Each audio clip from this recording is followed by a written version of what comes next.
Good afternoon, friends. Today I'm going to read a story titled Giraffes Can't Dance.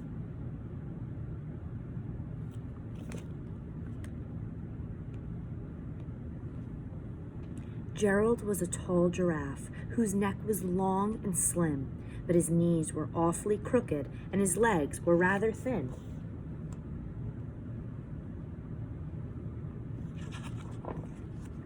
He was very good at standing still and munching shoots off trees. When he tried to run around, he buckled at his knees.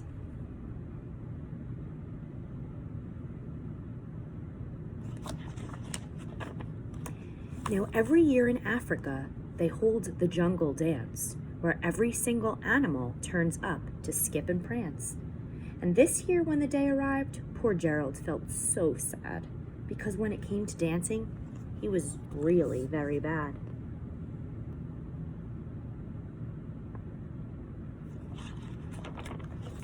The warthogs started waltzing, the rhinos rock and rolled, the lions danced a tango that was elegant and bold.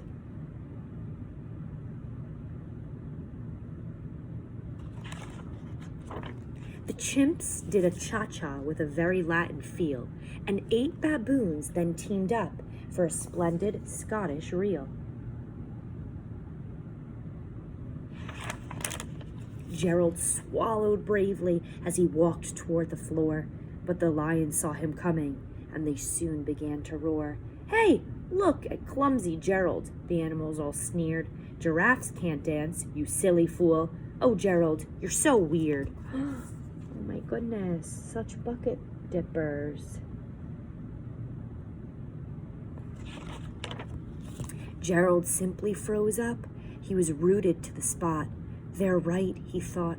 "I'm useless. Oh, I feel like such a clot." So he crept off from the dance floor and he started walking home.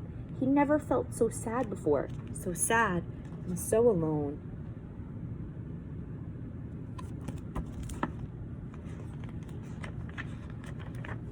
Then he found a little clearing and he looked up at the sky. "The moon can be so beautiful," he whispered with a sigh. "Excuse me," coughed a cricket who'd seen Gerald earlier on, "but sometimes when you're different, you just need a different song."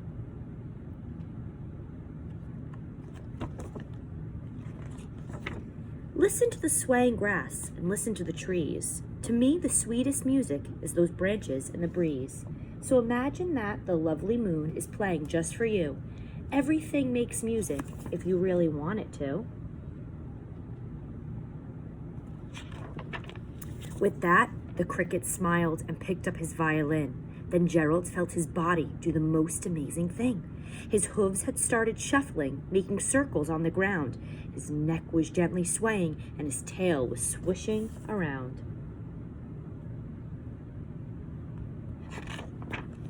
He threw his arms out sideways and he swung them everywhere. Then he did a backward somersault and leapt up in the air.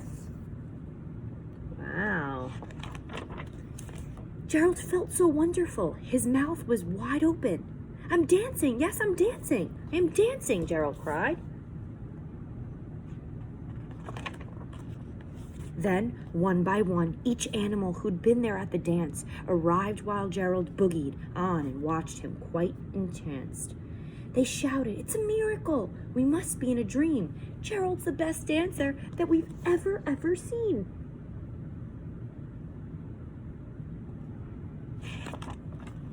"How did you learn to dance like that? Please, Gerald, tell us how."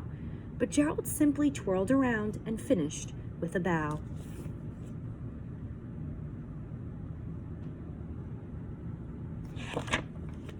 Then he raised his head and looked up at the moon and the stars above. "We all can dance," he said, "when we find music that we love." The end. I hope you enjoyed the story as much as I did.